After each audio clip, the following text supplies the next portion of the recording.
Welcome back to Endurance Icons, where we interview people who are absolutely crushing it in the world of sports.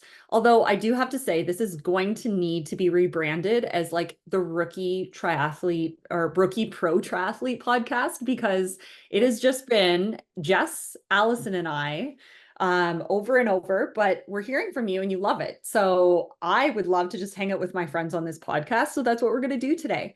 We're going to cover some cool things, but first, Jess, Allison, how are you doing? Great. Love it. This is so fun. I'm so happy and thank you for having us on again. Yeah, Of course. yeah, doing good. Thanks again for having us. Yeah. So tonight we were actually supposed to, about every month, we connect with our team. We're all on the same LP endurance team and we have a pro chat.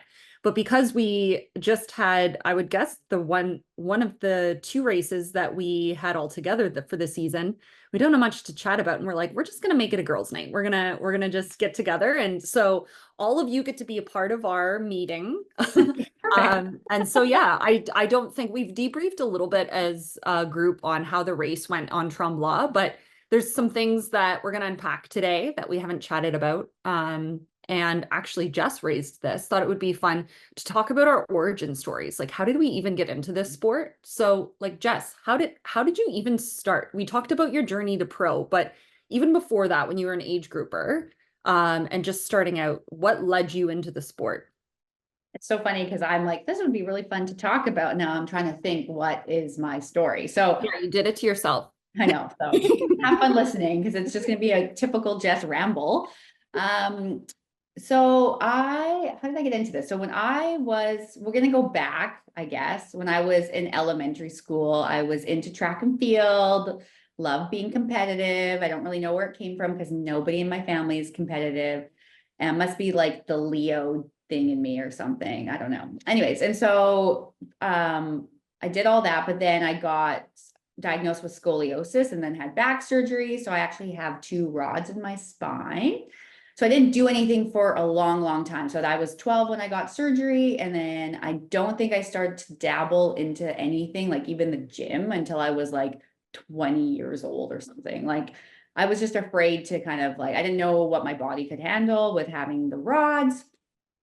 So then I think I started to go to a gym and then started to run. And I was like, oh, this is so fun. I signed up for my first half marathon and I had bright pink pants on. I'll never forget, like Lululemon, like just like typical, like, let's just put yourself out there in bright pink pants. I stood behind like the 2 hour bunny, and I finished in like 1:30 something. I'm like, oh, okay, I think that's good. Like, so it kind of just, I started to dabble. And then this is kind of where I think my story takes a little bit of a twist is my twin sister got diagnosed with cancer and I didn't really know how to help her at the time. So I Googled in the hospital room, like, how do you help your twin sister with cancer? And I'm from BC, so at the time and I know it's out here in Ontario, but I've never done it, but it's called the Ride to Conquer Cancer. And it was a bike ride from Vancouver to Seattle, Washington, and you had to raise $2,500 in order to do it. So at the time I didn't have a bike. Wasn't really fit. I didn't really know what I was doing. A bike shop in Penticton, like lent me a bike. I remember being at the start line of this event. So I'm like, I have no idea what to do. And it was pouring rain, typical Vancouver fashion. And I had Lululemon like flared pants on. I had like a picnic basket with extra socks because I like had literally rookie can be. And I started to ride and I'm like, this is the hardest thing ever. And I think it was pouring rain at one point, not as bad as Tremblant, but pouring rain. And I hid under a tree. Anyways, fast forward, I finished the ride and it was super cool, like exciting. I was like, oh, I kind of like that. Like that was fun biking. And 3 days after the first time, like that ride, my twin sister ended up passing away. And it was just kind of a weird, iconic thing for me because it kind of, that's where things started to shift from how I started to see what I wanted to do. So with dabbling into biking and running, that's where it all began for me. And then I did my first triathlon, I think 2 years after that in Kelowna. there was the short one, the like triathlon one. Like, I think I died in like 300 meters. Like literally, we'll get into this, but Tremblant, I had a better swim in my first triathlon than I did at Tremblant. So whatever, good to look back on. And so I did that, and then I just started to dabble into longer distances. And my first 70.3 was in 2015 in Santa Cruz, and it was so fun, but like terrified. I was like last in my age group out of the water, and then I got on the bike, and I ended up getting 12th in my age group. I was like, okay, I'm better at biking and running. Like, let's just stay out of the water.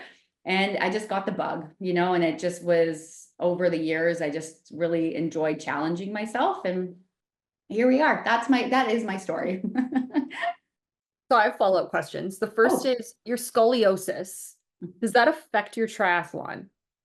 So I think so. Like my swimming is, I think, the hardest one for me because my right arm is super weak, and I try to build it up, but because my rods are in my spine, I think the way that my body is, like, I can't pull water very well. So on my right side, so I try to breathe on different sides, but it doesn't feel right. So I don't know. I think that I think that's why I can't swim as fast as I want to, but I don't know, or it's just me. But I think it doesn't, I thought it would affect me more on the bike. I'm a little bit more specific, obviously, as anyone should be with bike setup. But I got a new bike. We can talk about that because last time I didn't, and now I do. And it's been a lot of testing, like different positions, because my right shoulder gets really numb. And I think that's why it's affecting some of my cramping. Anyways, there's I think it's definitely some body limitations I have for sure. Yeah. Okay. The other one that I had is, okay, so you didn't start sport till you were 20, but you own a spin studio. How did that happen? Like, what was the progression there? So yeah, I think, how did that progress? So I started to get into different things. My sister passed away. I'm now riding and doing I actually bought a bike, and I'm from Kelowna, BC. So it's just beautiful out there to ride. And then I went to a gym, and there was a spin class, and I'm like, what is this? You can get paid to work out? Like, what? So that's how that journey started. Is I went and did my fitness certification, and started to teach group fitness classes, and I had such a good time because I like to be bossy, and I like to tell people what to do, and then I get to get paid for it. So it all worked out. And then I just dabbled into going into another studio, and then the studio I owned in Kelowna with somebody, we franchised them across Canada, and then I left that company to do my own company. So that's really how it all started, is because I wanted to get paid to teach spin classes. Which is totally fair. Yeah. And then I have another question, and this actually is for maybe all of us, because this will be the transition over to Allison, but all of us have lost someone pretty significant. So you've lost a sister, I lost a sister this year. Allison, you lost your dad. How does it affect how you race, or does it affect how you race and think about the sport? Jess, I'll start with you. At 110%, everything, if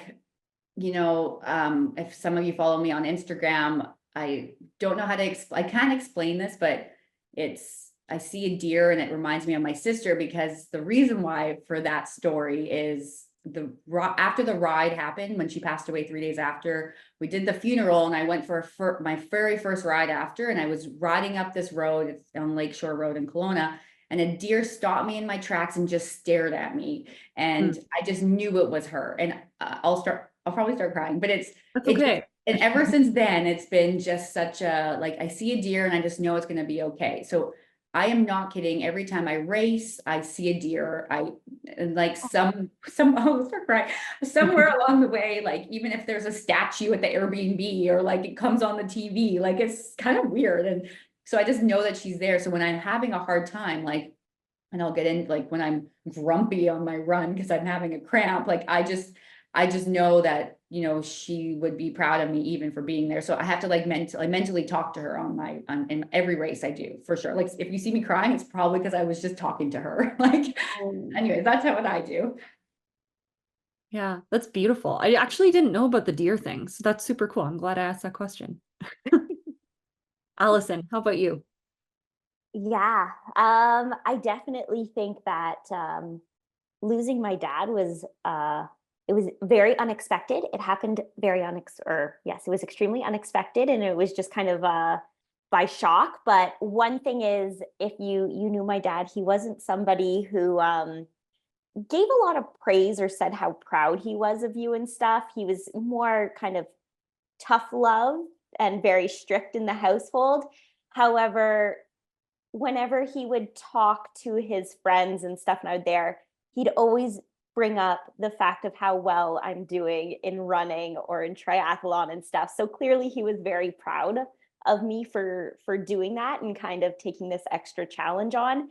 And I think one of the things that really stood out was actually at my wedding and in his speech. Like he never tracked anything. He's never been to any of my races whatsoever.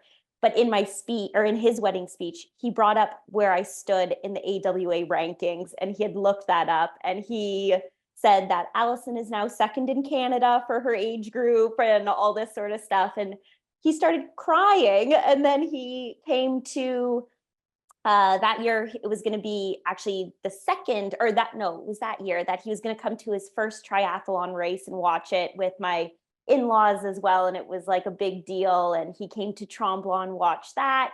And then later that year I did qualify for Kona, and he was supposed to come to Kona, and he was so excited, but unfortunately he passed. But I think that one of the things that now while I'm racing is just I always try to keep in mind how proud he was of me, and especially because he wasn't somebody that talked about it a lot, but it was something that he'd always kind of brag about with his friends, or that he would mention. And I just want to make sure that everything I do, I make him proud, even though he's not here. And I have something very similar as the deer. My dad is a robin for some reason. And every time I see a robin or a bird while I'm racing, it's the exact same thing. You just get comfort in that sort of stuff where just knowing that they're there and you know that they're watching over you. And when things get tough, I always just kind of talk to him in my head and whatnot. And it's definitely very emotional. But I think just knowing that he's looking down proud on me is it's a nice thought and helps you get through it. So yeah. Oh my gosh, that's so beautiful. I love that like all of us have like, Jess, yours is a deer. Allison, yours is a robin, which Yeah. again, I didn't know. This is so cool. Have I not told you the stories about how they would like No. crash into the windows at my mom's house? Oh my Oh, gosh. yes, you did. You did tell me the Yeah. robin And story. then we went on like a trip to Prince Edward County, and we were sleeping in different rooms. And in the morning, I was like, Mom, how was your sleep? And she's like, it was great, except for that robin that just kept crashing into my window. And we were like, what are you talking about? Like, we're on the exact same side of the house. We don't have a robin on our window. And like, Wow. it's bizarre. But yes, he's a robin. And she admits it now. Oh, that's so special. Now, Jess, what about you? Um, Yeah. mine is Yours, I like, feel like it's the most raw. yeah, mine's pretty new. It's been in like the last, well, I guess it's been now 6 months, which is like crazy to think about. I actually took this idea from Jess. And actually, well, I brought it up and my mom did this for us. But I have a necklace that is like Jolene's thumbprint, and then on the back it's her signature, and then it's got a piece of her ashes. And so whenever I travel, I take it with me. And like every once in a while, like before a big race, I'll just like hold it over my heart. But again, like very similar to you, Allison, like she was so proud of my running and my triathlon. So I always think about that of like how proud she was of me.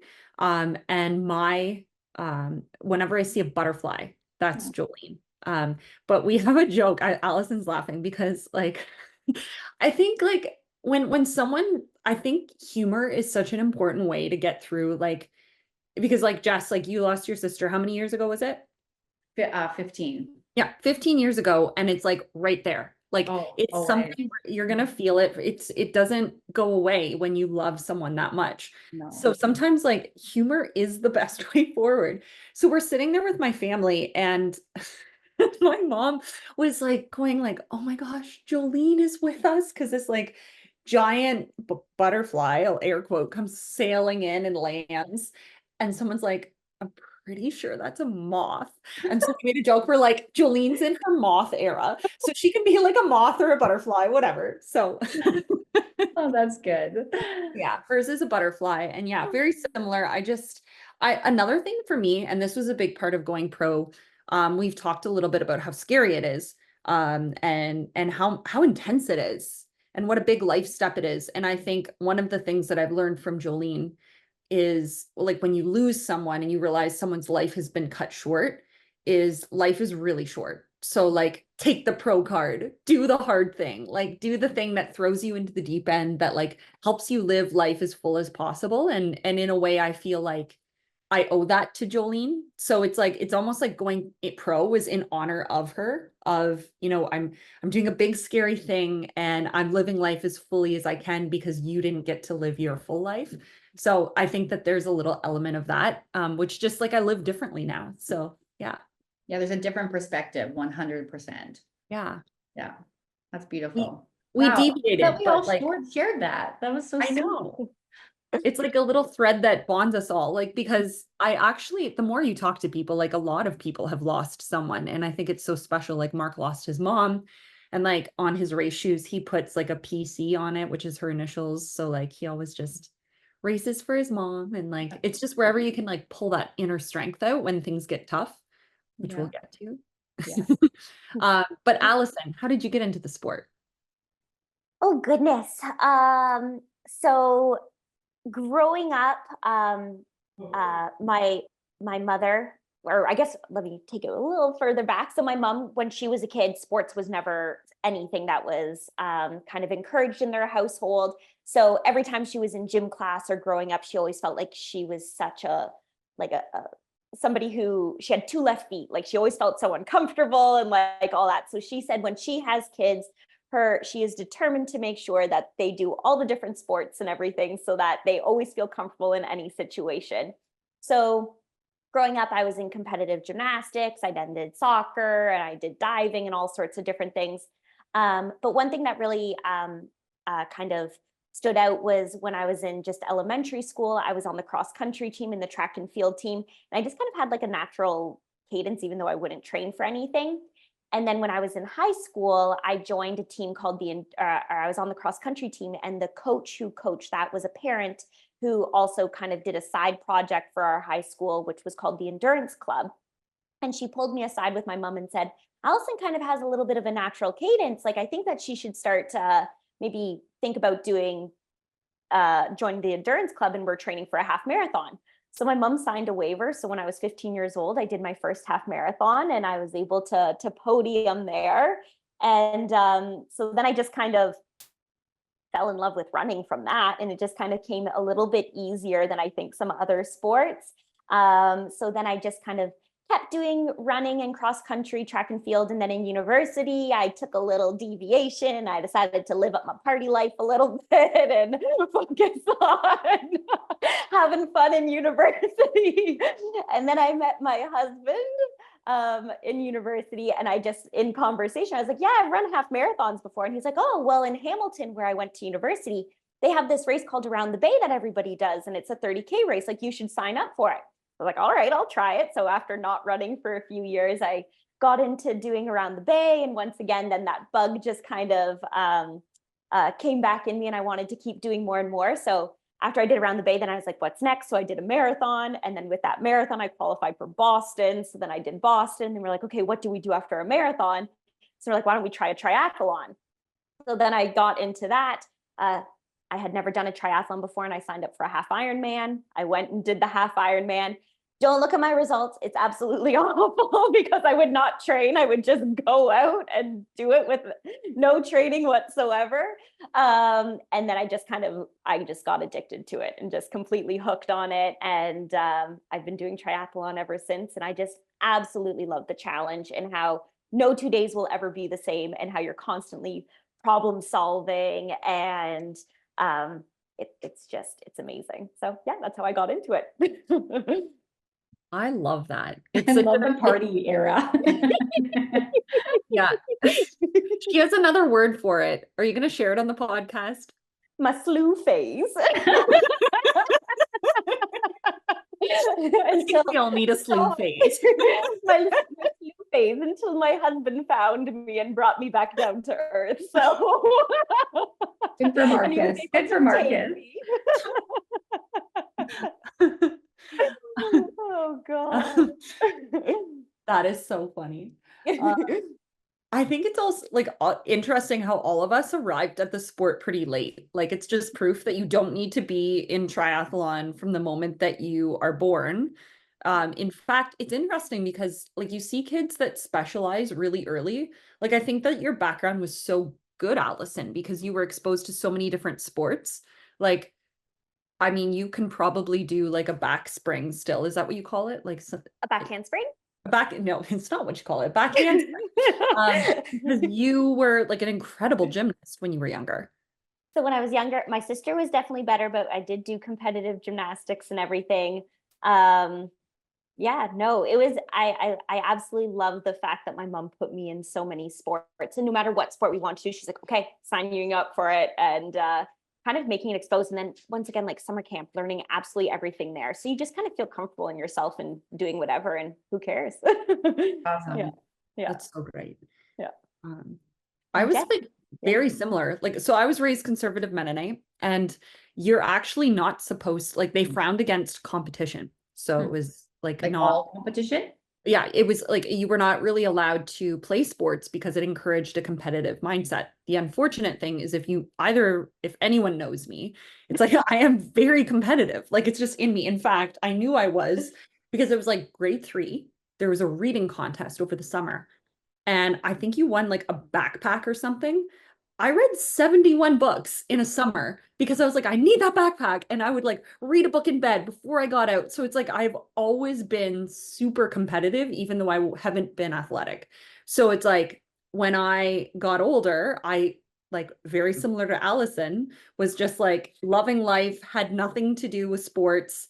I lived abroad in my 3rd year university. I was way more into lifting weights than I was like running at all. But then I was actually at a party and signed up for the Paris half marathon. And that was my first half marathon. So I ran that the next morning. How'd that go?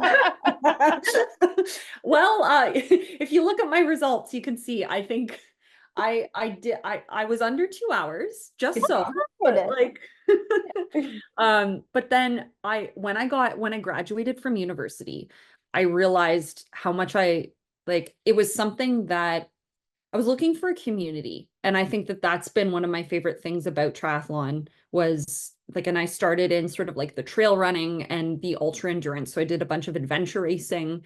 And so I raced on an adventure racing team for a few years. And then that took me into bike racing. So I did road racing and crit racing and those types of things. And then I ended up doing Muskoka half Ironman. And I was like, I'm going to dip in and then I'm going to like leave triathlon and go back to what I actually like, which is running. And then here I am, like however many years later. It was like 2016 was my first half marathon, half Ironman. And I like both of you, it's just like, I love this sport. I love that it's hard. I love that there's 3 sports. It's not just one. So you're like endlessly working at getting better. Like it's great. You're pushing your limits. That's so cool. Wow. Okay. I love that story about you. I didn't know that either. Yeah, go Jess for like what a great like tee up question. Here we are. I know. What a productive pro meeting this has been. Very productive. I know. So let's talk about Tremblant. I know that it's been a couple weeks, but yeah, how are we feeling? How's recovery been? I guess those are 2 different questions, but what do we want to say about that? Well, should we mention that there was 107 millimeters of rain that day? Or I think it's a salient point. I didn't actually know that. Nobody was there. It was crazy. It was 107. I've been telling people that it was 70. 107 is even better. You've been selling yourself short, Allison. Yeah, apparently. Wow. Huh. Yeah, no, I think that that's an important point. So it's funny because I didn't look at the weather forecast leading into the race. And one thing that I love about this race is we had so many of our team here. Like, so we had a big party house and we invited everyone over for a big pizza party. And like, I packed for beautiful weather. I was just prepared for a lovely weekend. And someone made a joke to me. They're like, "Oh, you ready for the weather on Sunday?" And I was like, "Oh, I haven't looked." And they're like, are you kidding with me right now?" And I was like, "No, actually, like, is it supposed to be bad weather?" And they're like, "What is the matter with you?" So that was the first time I found out that we were going to have like biblical rains on Sunday morning. How did that affect both of your headspaces going, or did it going into the race? I think for me, at first, obviously, you're always a little bit disappointed. And seeing that I had done Tremblant or I've done the half twice, I've done the full twice, I knew what the course was like. And I kind of wanted to have the most optimal weather possible so I could see how much better I've gotten on the course, or how much more fit, or where my fitness is at kind of compared to what I had done before. But with that being said, one thing that I always try to think about, and it's the same if there's a really bad headwind, is that everybody's dealing with the exact same conditions. So it's kind of almost negligible, if that makes sense. Like, we're all out there together, all trying to figure it out. My biggest thing was then I was just thinking in my head, I haven't really done that many rides outside in the rain. I think I had one ride with Jess or Jessie that we did where we got caught in a crazy downpour at one point. So I was just like, I hope I remember how to use my bike and how to like handle the rain and everything. But other than that, I was just trying to go in super positive. Like, everybody's dealing with this. Don't dwell on it. We're all going to be getting through this together. And that's the mindset that I went in with. Yeah. Yeah, I try not to let the weather bother me. Lots of people. Yeah, Alice just opened the door. There's Oliver with a shirt. What is happening? Jess is in her slew phase. Oh, that's my house. So podcasters, what happened was my dog opened my door and then my boyfriend came with his shirt off to take him out. So that's watch the video version is what we're telling. My face is like so red. Anywho, yeah, I try not to let the weather bother me because like there's nothing we can really do about it, right? Like obviously it sucks and people are talking about it, but like whatever. I honestly I don't know. Weather doesn't really affect me. We've done it. Like you raced to Jess. I don't know about Allison, but in Muskoka that year where it was like torrential downpour and then had like humid weather after or hot weather after. It's kind of fun. Like you get to challenge yourself, but Trumbull was something else this year. That was a totally different thing, but no, like leading in wasn't bothered. What about you, Jess? I think something that I think inside my head all the time is I was like, I have done 72 hours of adventure racing in the torrential downpour. Like you do the heat, you do it at night. It can be like thunderstorms and like the show goes on. Like you race in no matter what. And you learn to just kind of be like, okay, this is just happening right now. Like you adapt to the conditions. And like to Allison's point, like everyone's doing it.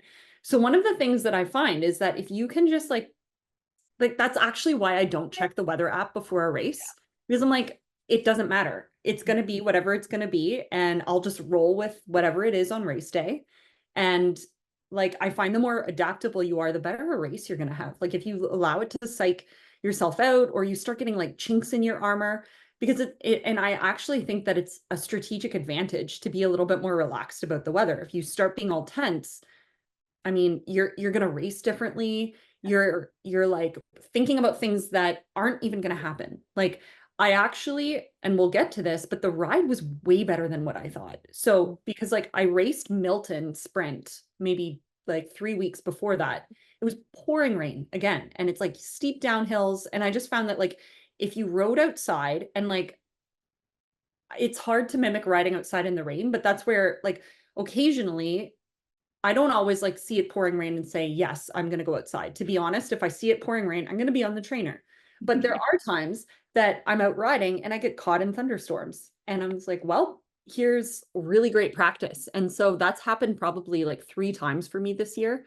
And it's been amazing practice for Tremblant. So yeah, I think I was like both of you, like it didn't put a damper on my day. It put some clouds over my day, but and made me pretty damp, but like, I think the thing that I was most concerned about with the rain was like, how do I set up my transition area? Like, do I yeah. just say like, who cares? Like, just let my socks and my shoes get soaking wet. Are we going to try to protect them? Like, that was the aspect I was more concerned about. But at that point too, it's like my feet are already going to be wet from the rain. Who cares? So Yeah, and in the end, like this is a spoiler. In the end, it didn't matter. Like I think all of us tried to like carefully create a little house with our bin for our stuff. And then by the time we got to it, our shoes are floating in water. So I'm just like, no. yeah, all the Yeah, bins had blown over and they were now just collecting all of the water. So literally my shoes and my gel were like floating on top when I got there. And I was like, oh, okay.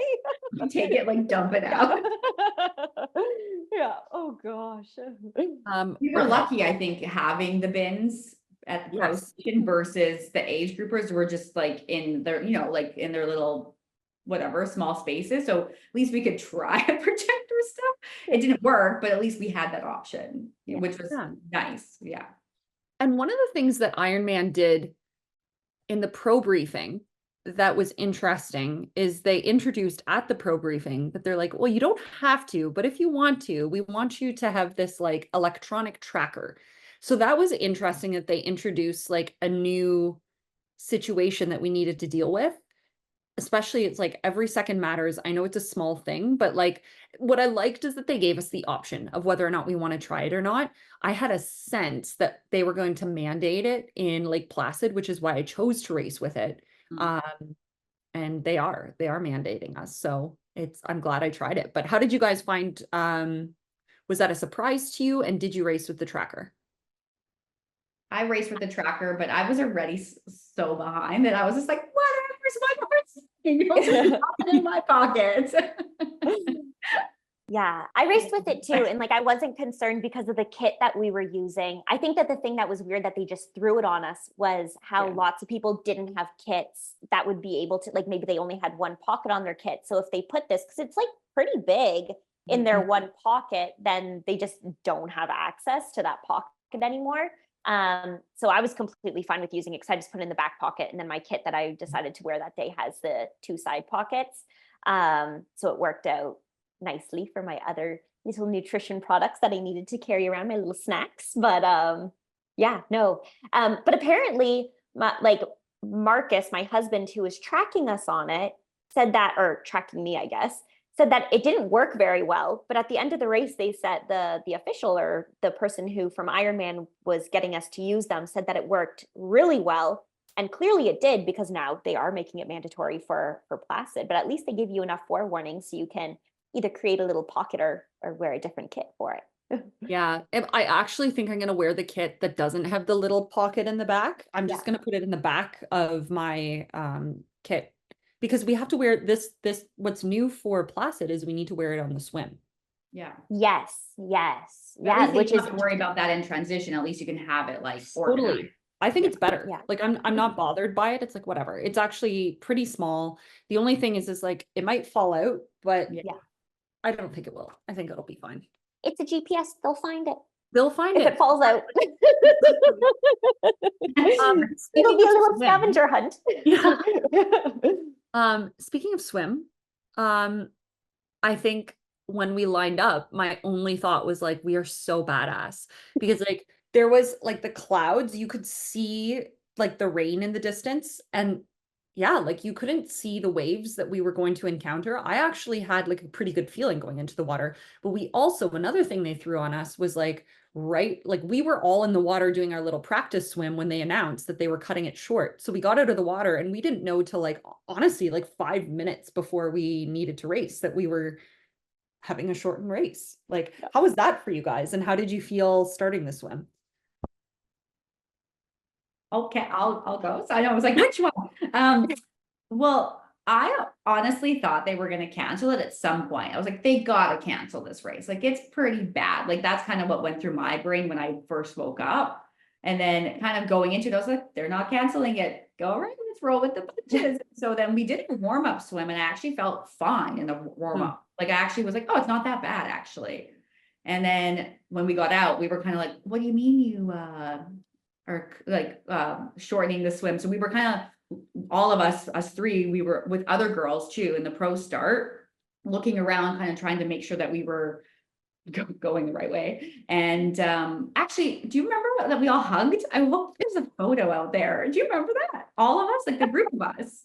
You know what? I was Group laughing. that, like together. I just remembered that right now. There's like a group of did. pro girls and we're all like kind of scared. And then we're like, what's happening? And we're trying to figure it out. And then we're like, group hug. It was a very long one too. It looked like we were having like a little prayer circle or something. Like a little seance or something. Casting a spell on the water. Yeah. And then like Paula Finley's in the corner, like, who are these people? Yeah. You know? He was so like ready, you know. Oh, I love that. Yeah, it was I felt fine going like whatever for me. I was just like, great, it's shortened. I love that. I was so stoked. Yeah, I think I didn't understand how bad the conditions were. Like, obviously it was raining a lot, which I feel like the rain doesn't really affect how long you swim. I don't think I realized how windy it was, which I think was part of the reason why they shortened it. And especially because where we were doing that practice swim, we almost had, I don't know if you call it like a tailwind in the water, but like the wind was coming off the shore. So we didn't really have to deal. And I guess we're in kind of like a little sheltered area. Yeah. So didn't really realize what we were going to be getting into, cut to the actual swim portion. And once you turned that first buoy, it was just like, what the heck is going on right now? But I think I kind of was in a positive mindset too, because swimming is not my strength. As we've mentioned before that, I was like, oh, this is going to be kind of nice, a shortened swim. I'll be able to handle this. Not to mention, I've been watching the Dallas Cowboy cheerleaders documentary all weekend. And as we're lining up, they're playing Thunder, which is their main song. So I was like, okay, this is meant to be. Practice my high kicks now and go. He actually that morning was doing high kicks to Thunder in the kitchen while we were getting ready for the race. So yeah, it was. I was like, this is a sign. I'm gonna be okay.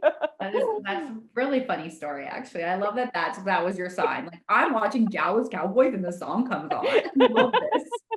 I'm gonna have a good day. Yeah. So maybe In this rain. Oh god. Oh gosh.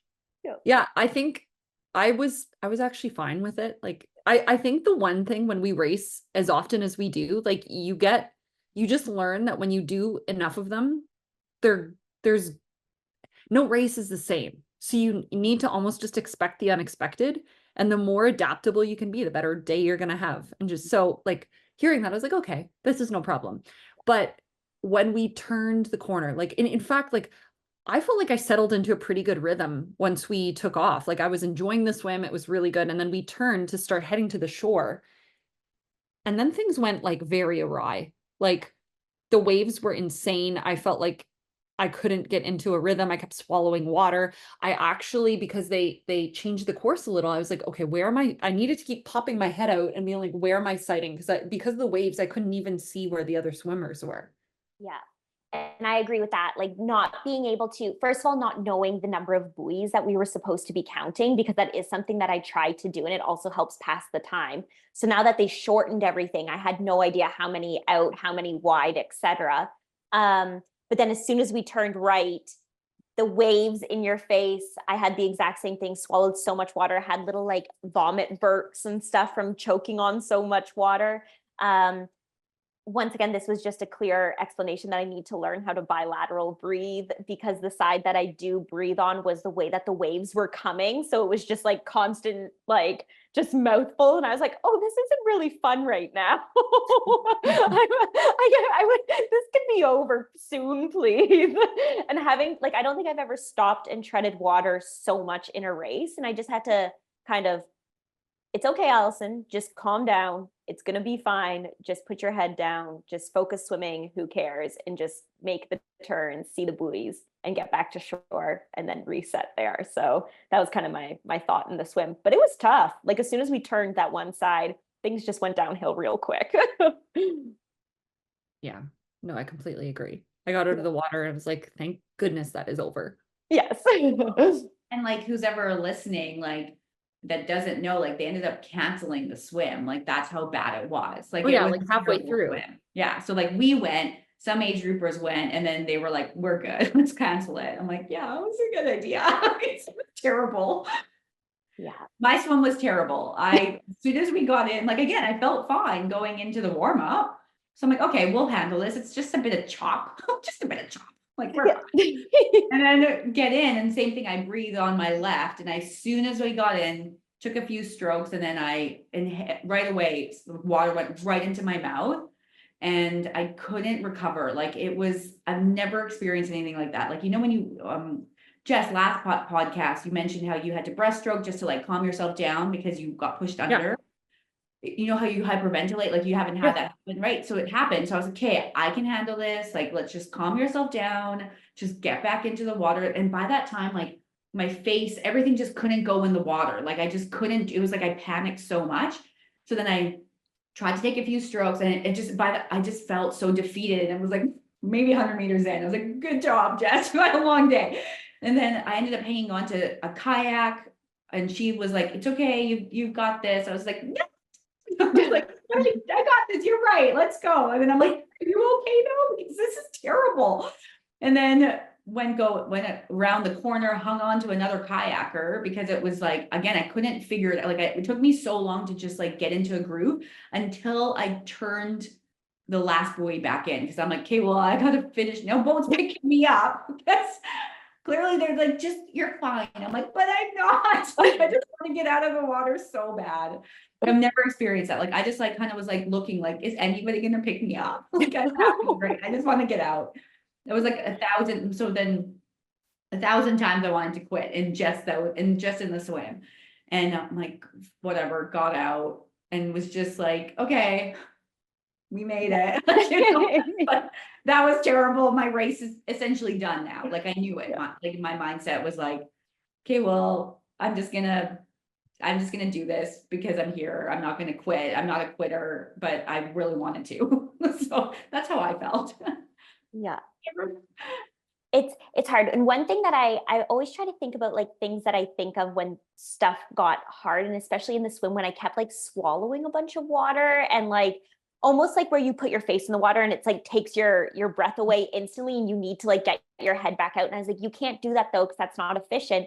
So one thing that I think helped me get through it, and I don't know who I think it might have been my husband had told me this before, is I would just put my head under the water and hum, so that I'm not focusing on my breath and stuff. And then you can get back into your rhythm. So when I started like getting a little spastic, I would just put my head underwater and I'd go, as I was trying to swim, and it would get me back into my rhythm. So I don't know if that could potentially help any of you guys, but were you humming the Dallas Cowboys theme song? Obviously thunder, going the entire way.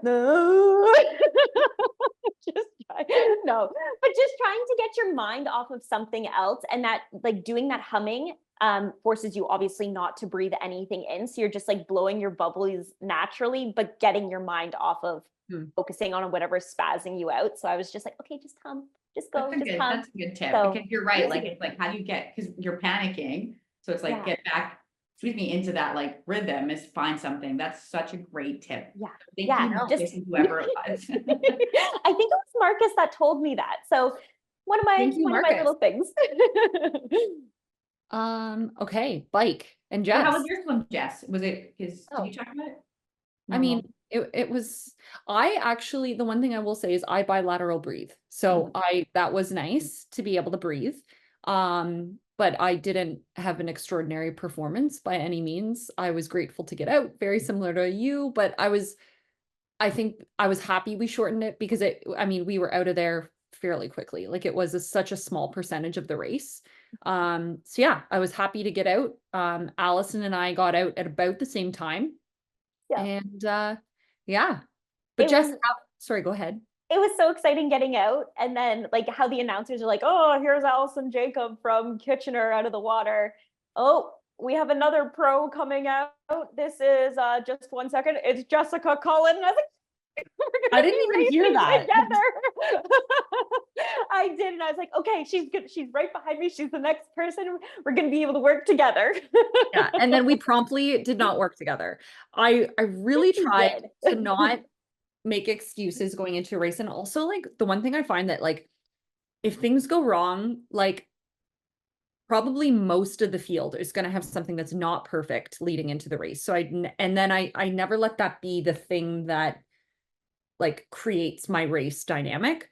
But leading the week leading into it, and honestly, up until a few days before, I felt so weak. I could barely do any sports because I had a flu, and then I was like clawing my way back.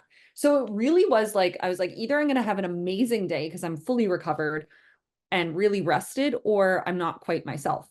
So that was the one thing on the bike. I really wanted to telepathically tell Allison that I wish I could take my turns in the front, because normally, like, obviously we're draft legal because we have race ranger, but I wasn't even feeling good or strong enough to take a pull. The only time that I went in front was when I was like came up on her on a climb and it turned red, so I passed her. But then we were in a really punchy climby section, and the same thing happened to her like 3 minutes later. And as she comes by, she's like, "I didn't want to pass you. I'm sorry." But like I was really pleased with the power I was able to push, and I definitely had a better bike than I would have if Allison wouldn't have been there. Like, you really pushed me. And the one thing I was saying, being behind Allison, her like descending and bike handling skills have improved so much. Like, the way this woman was tearing it up in the rain was so impressive. It was awesome to see. But I was happy. Like, I took all my nutrition. I did the best I could. I was feeling like it's hard to describe. I wasn't feeling bad. I was just not feeling quite myself. I wasn't feeling strong, and I felt like I was fighting for every watt that I was pushing. And I was just like, just see if you can hold on to the end of the bike. Like, I kept bargaining to myself, would be like, just stay with her. But yeah, like, we saw some crazy things, like even in the Duplessis downhills, which I was a little nervous about. There's this guy who was descending right near Allison and I, and he flies out, misses a corner, goes onto the shoulder of the road, is riding on the gravel, and then like somehow doesn't crash and rights himself. But like, we were giving this man a very wide berth. And also there was one point on the bike that we went over 80, well, no, just around 80 kilometers an hour down a hill, which is actually wild because like you could hydroplane, there was water in puddles, and you couldn't see all the things on the road. But I was just like proud of like the field for ripping it up. Like, it was, I actually, like, even though I didn't feel great on the bike, it still was a lot of fun. Like, I'm finding that I love the half distance because I'm trying to really push my limits in it this year.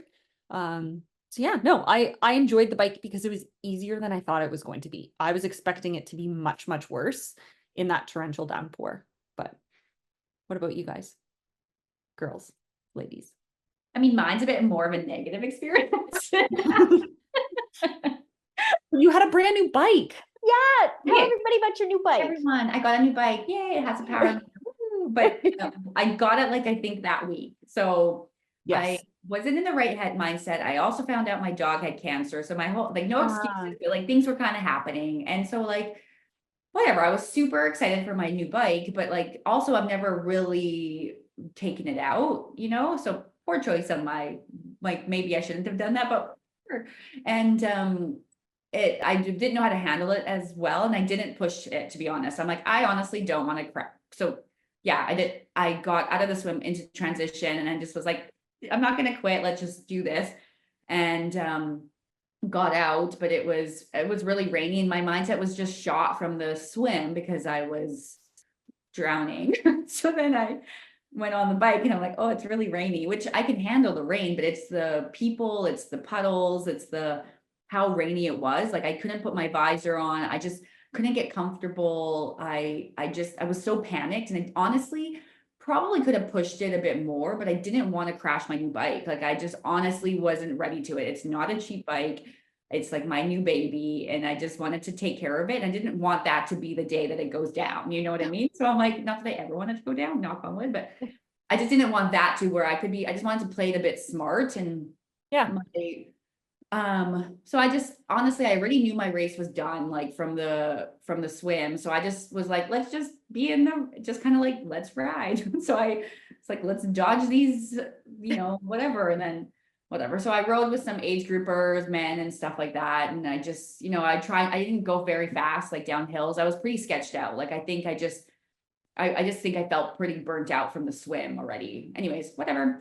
Again, 1,000 times in the ride, I'm like, maybe I'll get a flat tire. I was like, then I can quit. But I just kept going because I don't want to quit. But you guys had a better experience than me. But it was still like, I give props to everybody for being out there. Like when I turned the corner, the out and back or whatever, you know what I mean? On the highway?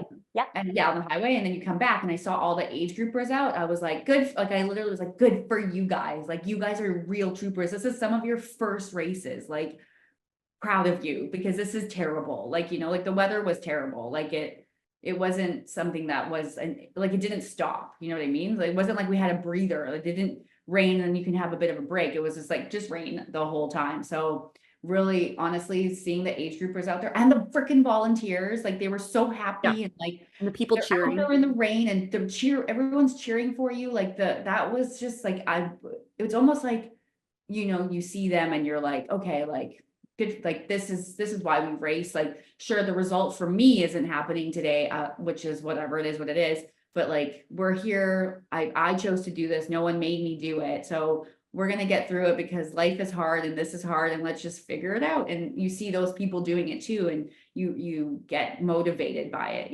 So that's my bike experience. Well, the one thing I will say though, Jess, is like I think it's equally, if not more impressive when a pro like does the race when they're having like the worst possible day you can imagine. Like it's so easy to quit.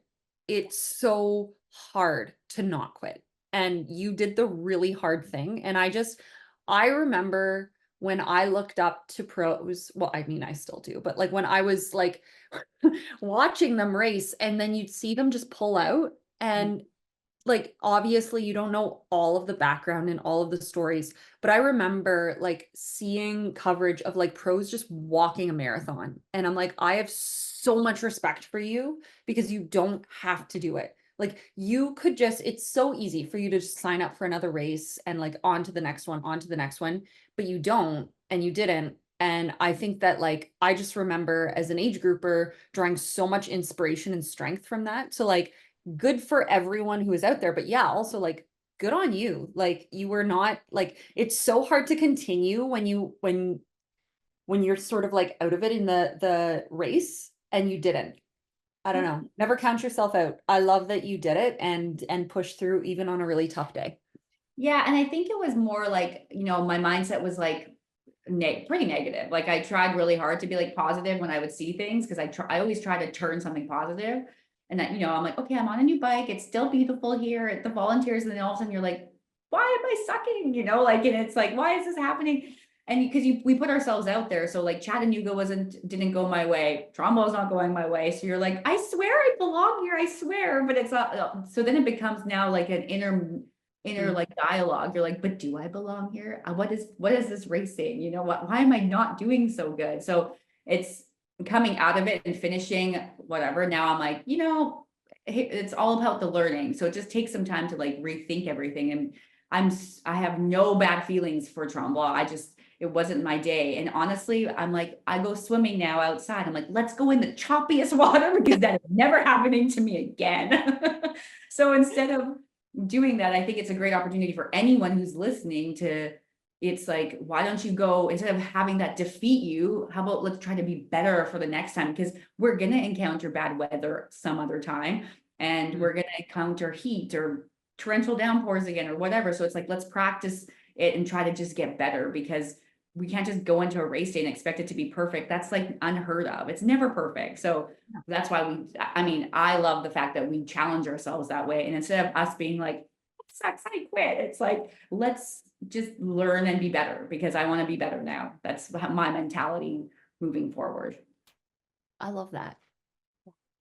Allison, I think always learning. Oh, bike was good. Oh, I was gonna say, I feel like that's one of the nicest things about being able to race so much more now is being able to, even if things aren't going your way, learning from it. Like, what would you learn if you hadn't done this race? What did you gain from it, even though it didn't go your way? And any race moving forward, like where things aren't like you have a better swim, that race is going to feel that much better. So it's just like you've kind of already gone through the worst, and it's just always going to get better and better from there. That if you had just given up, like you wouldn't get those experiences or you wouldn't get that satisfaction of for the next race and whatnot. So you have to like, yes, they're not always going to be A+ races and whatnot, but it's the same as workouts, like those workouts where you're just like struggling through. But once you're done, you're like, holy heck, I just did this. Like, I'm pretty cool for doing that. And the next time you see that workout and it goes that much better, you're like, wow, this is amazing. Look at me go. Like, it's all about the learning. So kudos to you for sticking with it and going through it. I swear everything's going to get easier for you. But it's so true what you say. Like there's a workout that I have. It's like a strength Swift workout that I do. And the first time I did it, I was like, I can't do this. I like skipped to like the like cool down. I was like, I'm good. Sorry, Kayla. I'm like, wasn't my day. Like that was just too hard for me. And then like I did it again. I'm like, oh, I went a little bit. He like kind of tricks me in things sometimes. Like he like changed it a little bit, but then like it's the same. So like mentally, I didn't expect it, but it worked. So I could do it. So then he messages like and this was like a long time ago, but like, oh, how was it? I was like, oh, actually way better. Like, so it's like, you can do it. Just sometimes your mind game is so, oh, it can be so powerful, it's like that's why perspective and how you really think about things can really affect your racing too. Right. Yeah, that was just a tangent. Yeah. No. Especially with triathlon, it's so much more mental than physical, I find. Totally. It's definitely an extremely mental sport. So being able to turn yourself around is like a huge aspect of it and makes it that much more fun. Or at least I find that. Totally. Yeah. Allison, your bike. Bike was good once again. I was a little bit nervous just because of the rain, not really riding too much in the rain, but at the same time too, I was like, okay, Allison, get in your Zen state, just become one with your bike and don't be nervous, because if you're nervous, that's when things are going to happen. That's when like you'll like slip out or do something like that. So just try to be one with it. Just go with the flow.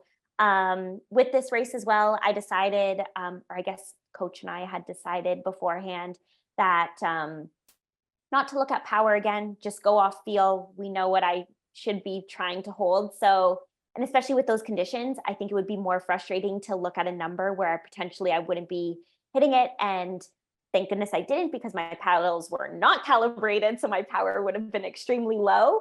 And then I was just kind of like, just push what your body you think you can do. Try to avoid those puddles. I think it was a really good learning experience on how to dodge and weave all the different puddles and find the best line, which also kind of made it fun because you couldn't take your eyes off the course. Like you just need to be focused. And so it made everything go by very fast.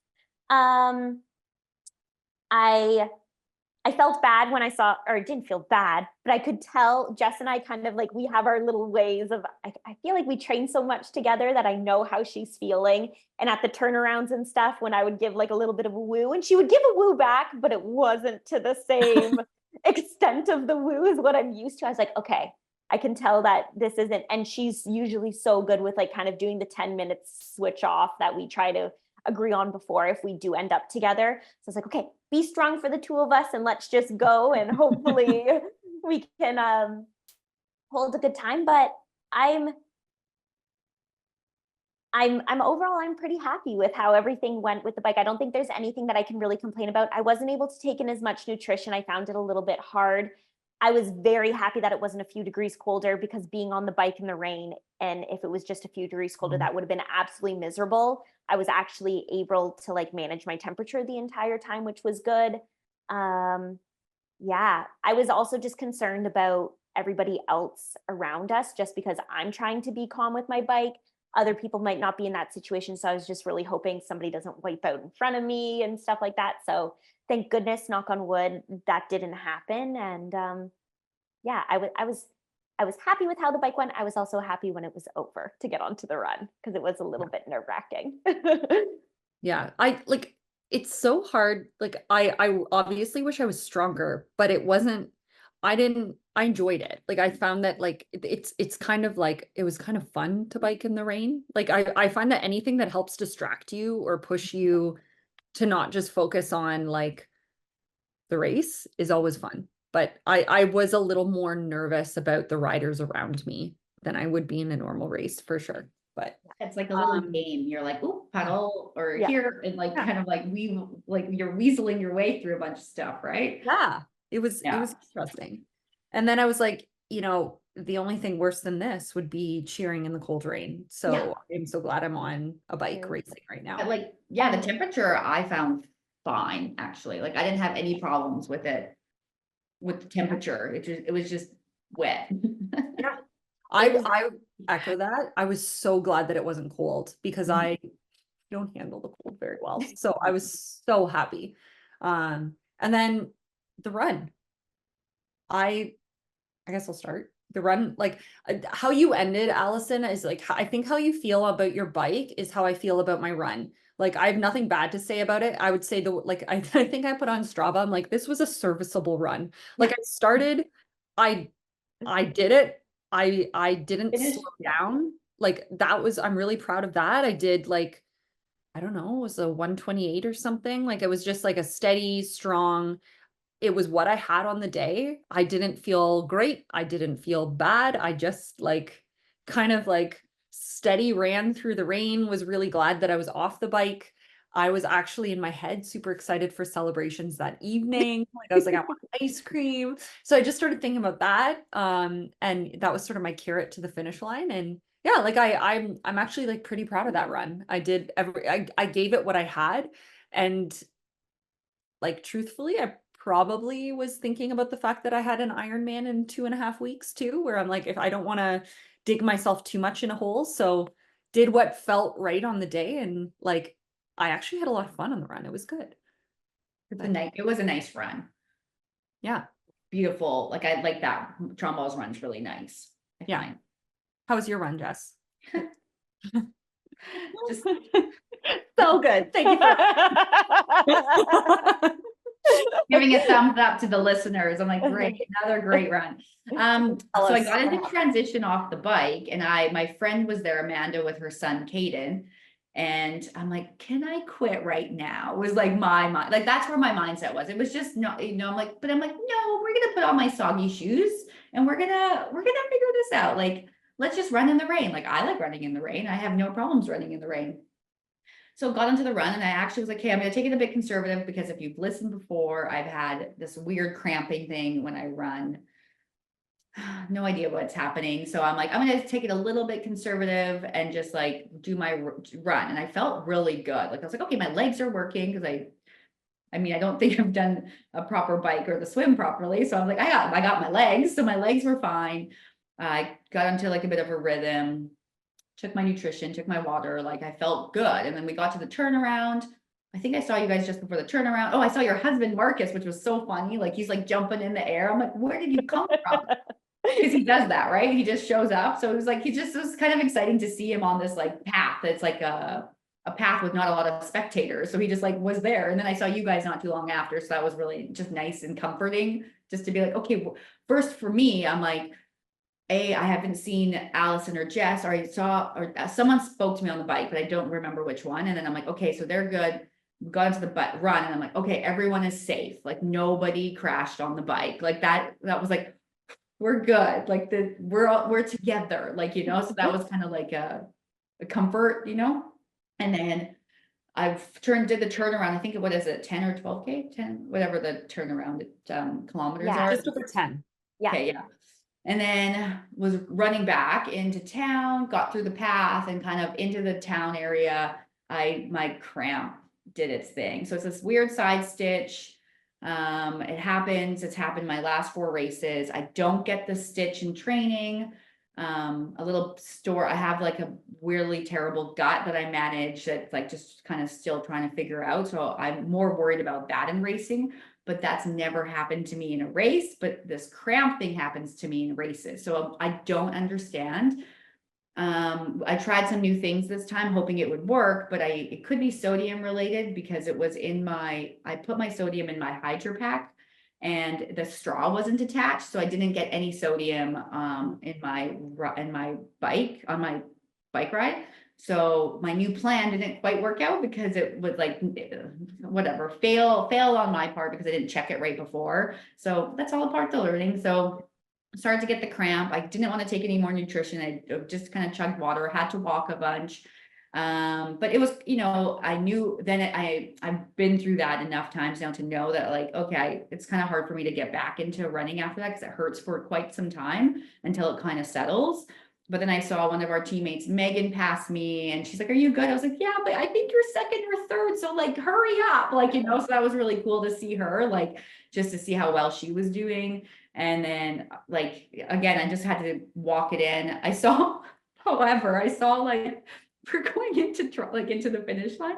I saw like Mark and them and I couldn't even look at them. I was so grumpy. Like I was so miserable at that point because I was in so much pain. I just wanted to like stand with them and be like, can somebody just like finish? Here's my timing thing and just go to the finish line for me. Because my cramp wouldn't go away. And I think I had to run with that for 4 or 5 kilometers. Like it was like quite a bit. And like, it was so painful that like, no matter what I did, it wouldn't like walk, water, whatever, it just stuck there. So for me to go up a hill into the finish line and go through all the spectators, I'm like, who is this school? I just hurting me so bad. Like, but anyways, I'm happy I finished, but I'm happy I got through it. It was painful for the last like 4 or 5K.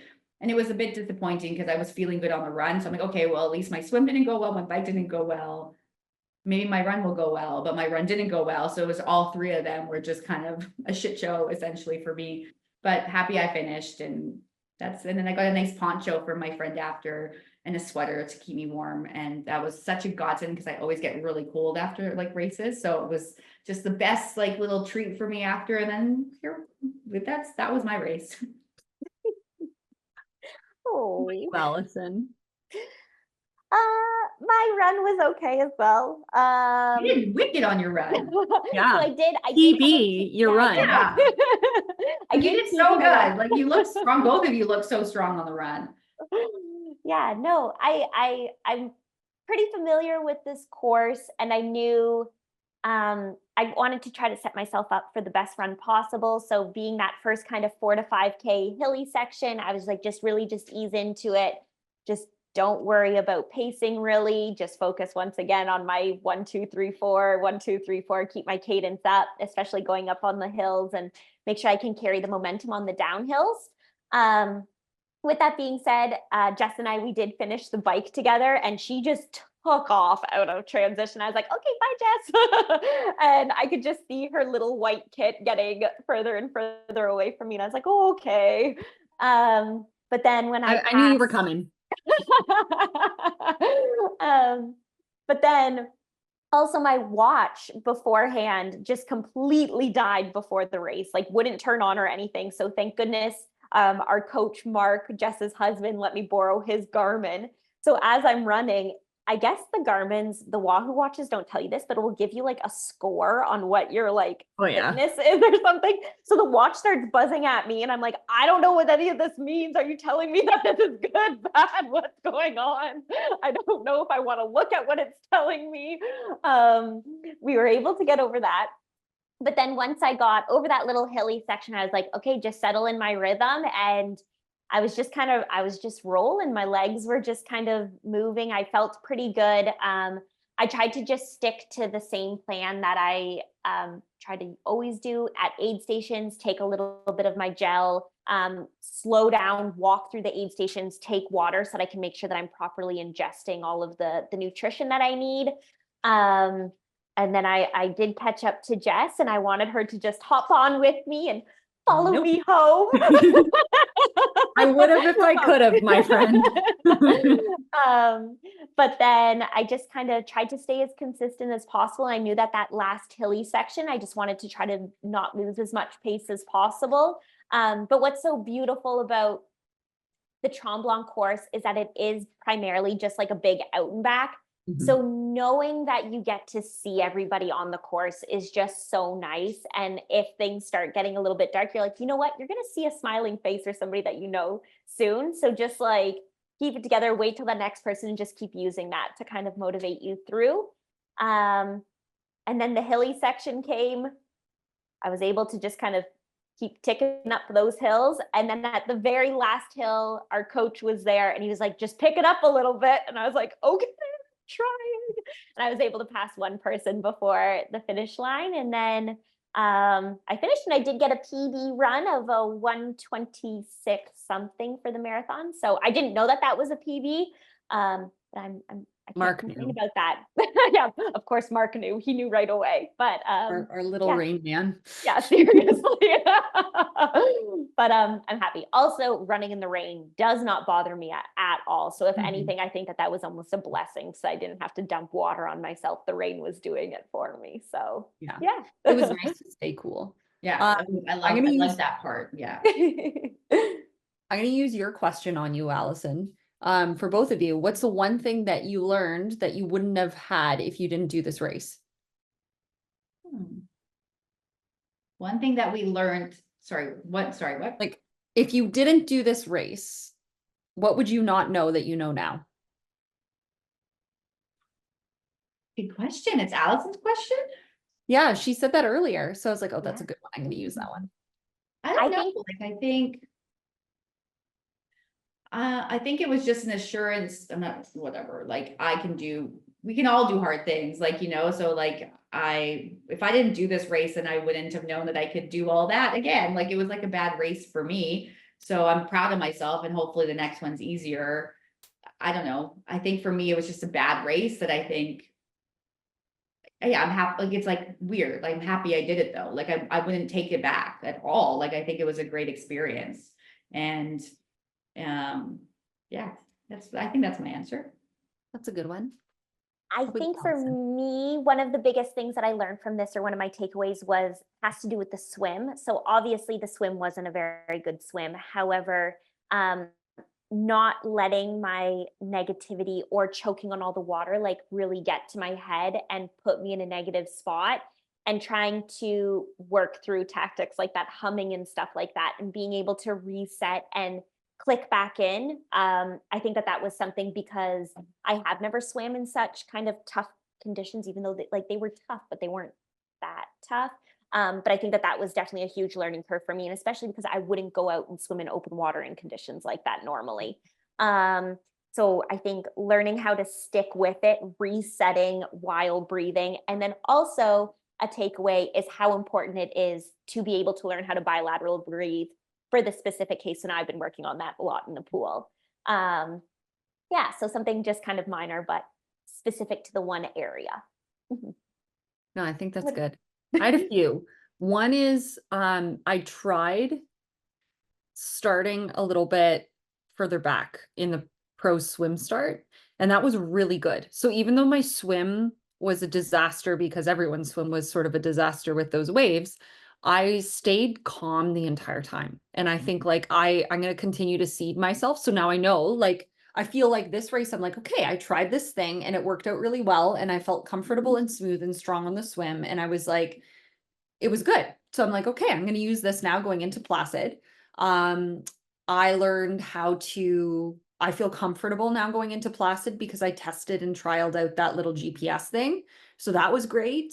And then I honestly think I was nervous. I wasn't like sure how I would be able to run off the bike after. I honestly felt like I was pushing over what my body was prepared to as it was coming back from sickness. I was pushing more than that on the bike. Like, I would have loved to bebop at like, I don't know, like 60% FTP out there. That's what I wanted to do. But I pushed it and I challenged myself, and what I learned is I was able to hold what I think is a really strong run off of that bike, even though I felt like I was really overextending myself for how I felt. And I'm like, okay, this is a learning.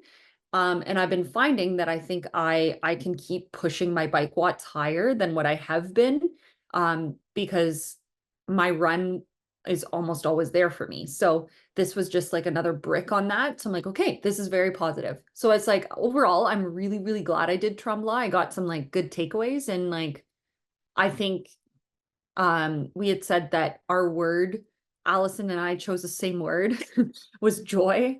Like I think that I did that. I had joy and calm. And I think I was able to keep going back. I had a bit more of a quiet joy at the end. It wasn't like very loud. I was like muted, but I think I achieved that. And yeah, it was like, I'm really glad I did Tremblant. It was a really well organized race. They do a really good job there. It is a really beautiful race, you know. Unfortunate with last year with the forest fires being canceled, and then obviously this year with the rain, but it's beautiful. Like it's a beautiful spot. People are gonna have PTSD with all these like natural disasters. I It's know. always an adventure. The exact Um, opposite natural disaster of I know. last year. Okay, last question. What's next for both of you? I'm gonna do, so I signed up for Maine. Nice. I was gonna do Swansea, but because of my dog being sick, I want to stay home and like take him with me everywhere. It's now the summer of Atlas. Yeah. And so I'm gonna go to Maine, and honestly, maybe a little bit of confidence booster with the downriver swim thing for me will be a little bit better for me.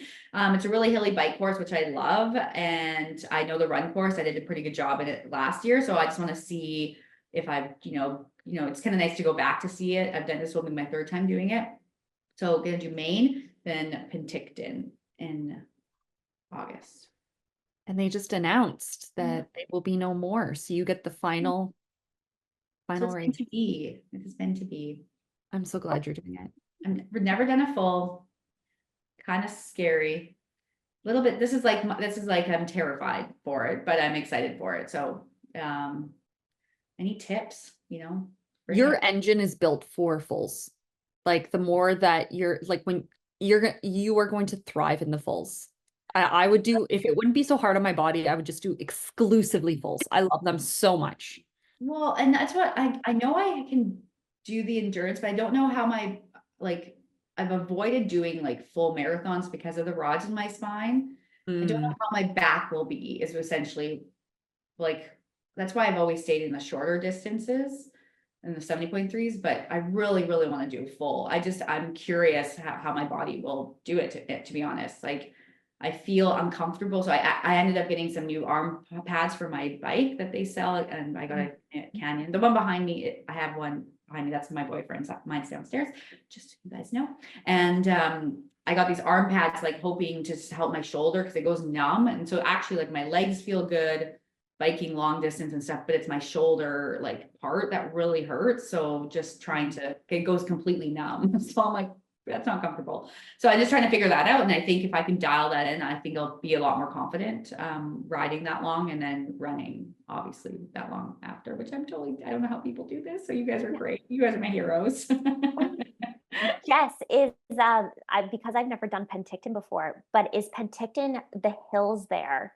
Will you be able to get out of your arms for like periods of time? Like, does it get steep enough that you do get on your uprights? So maybe this is almost like a blessing for a nice course introduction because you love hills, but you can get some relief from being kind of in this position the entire time. Yeah, and that's almost why I almost think I like hills, is because I like to be an arrow, but I get really uncomfortable. Like something starts to, which I'm sure everybody does, but like it's nice to get that change, you know what I mean? And just a little bit of a different, you're not just in one position the whole time. Like I like a little bit, I like to do different things, so it's like why I like charcuterie. Like I just love to dabble on everything on the board. It's probably that's why we like triathlons, You'll like it because I find like honestly, it's like the first 70K is you're flying and you're arrow. And then all of a sudden the mountains start. So like just when you were like, I need a break, and I was starting to get shifty because you really are like locked into arrow. It goes away because then you're climbing up a mountain and it's so much fun. You're gonna have, and it is the most spectacularly beautiful course. I am so sad that it's going away because I think it's one of my all-time favorite courses. Yeah, I'm excited. It's my hometown area, so a bunch of people, I'm making them come, but come cheer me on. So Yes. Allison, what are you doing? Next up on my schedule is I have a nice 12-week break, which is pretty exciting, or like another little build phase. It's like a break. You're building for an Ironman. A nice build phase, not a break. But no racing, maybe throw in like a random Olympic or something throughout the summer, like a local race. But other than that, I have Chattanooga full at the end of September, and then Cozumel full in the end of November. So 2 more Ironmans. And there's just one other thing that I want to say that I learned from Tremblant that I skipped out on before, was I mentioned how my watch broke. Anybody who has Wahoo products, I just want to say they have the best return and policy, etc. The Wahoo team got me a new replacement watch already. I received it in the mail today, and it was like no questions asked, just send a video of what's going on. And they just sent me a new watch right away. So now I'll have a watch to be able to train with too. So yeah. Good. Yeah. And then Jess, you have Placid. Yes, I have Placid, and then I am taking like a reset. And by a reset, I mean like we're doing like an 8-hour gravel ride on like the G2G trail. Mark is always flipping our bikes. So like we're getting like new road/cross bikes. So I see lots of coffee shop rides in my future. I'm definitely probably going to be doing some Ironman training with Allison, because I'm doing this race that I do not feel ready for Placid. I'm fit, but I haven't done like a specific training block for it. So it's like squeezing out whatever fitness I have left from this block, sort of doing a reset, having some fun, having some like glasses of wine, doing coffee shop rides, gravel rides, and then in a couple weeks turning around and then starting to prep for I'm going to do Wasaga Beach Olympic in August, just for funsies. It's the club championship, so we want to do that. And then I'm doing Barrelman, which is a local half Ironman.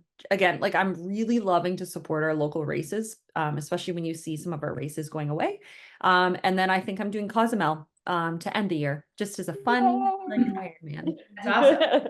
It's gonna be a good end to the year. And I do find that like you can't be in full on race mode all the time. And I've hit it really hard to start the year. I kind of want to quit while I'm ahead. Like I feel super healthy, super strong, and I don't want to get burnt out. So yeah, we're just floating, trying them out. It's been good. But thanks for doing this. This was awesome. Hope everyone enjoys our candid conversations. I do. Everyone has most people have messaged and said that they like it. So if you do like this, like comment and tell us. And if you don't, keep that to yourself. Turn it off. We don't want to hear it. We are not receptive to any negative feedback. Tell us what you liked and what you didn't like. Awesome. This was great though. I'm happy we do this. It's fun. It's almost like we're just catching up, like over glass of wine. Like it's so fun. We kicked the gentleman out of our pro meeting, and this is what happened. So yeah. This one was also interesting so far after the race. I was like, wow, I feel like I need to like go back into my memory bank and remember what happened, but I like it. Yeah, it was good to just do like a post-mortem on like the race. This is like so good. Yeah. Anyways, we'll have you on later this year at some point, but thanks. This was fun. We'll do it again. Thank you. All right. Bye. Wow. How great was that? I always learn so much from these endurance icons. If you enjoyed the podcast as well, please consider liking us across social media, subscribing to us on YouTube, or giving us a 5-star rating on wherever you listen to your podcasts. We appreciate you and your support so much. We wish you happy training, and we'll see you back next week.